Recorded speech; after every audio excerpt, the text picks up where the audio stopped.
I'm 9 years sober and I'm getting baptized on Sunday. When I was getting sober, I didn't know anybody sober. My mom had no idea how to get me into a rehab, and I didn't know that rehab was an option until my grandma's neighbor, who was the head of the public defender's office, told me that I had a problem. And he said if I went to rehab that I probably would get out of facing my 20 years in prison. I was a violent drunk and I liked to party a lot. I'm from a resort island where it's normal to drink every day. But like a lot of people, I'm allergic to alcohol and I break out in handcuffs every time. It wasn't until my 10th arrest that I finally got the picture. Every time I get arrested, I get bonded out and get right back to it. I don't think my parents knew that they were kind of enabling me. They were just, no one knew what to do. And back then, like, recovery really wasn't like talked about, and people hid it, and it just was a different world then. And that's when illicit fentanyl was coming on the streets. So I got out like just in time.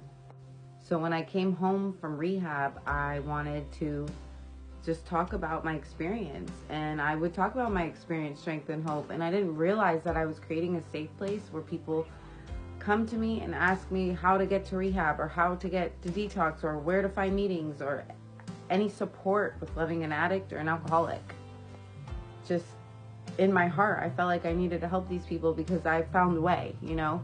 And it's rare. I'm the one chip wonder. I've only tried to quit one time and it worked, because in rehab they said follow all these rules and you'll never have to be here again. And I did every single thing they said.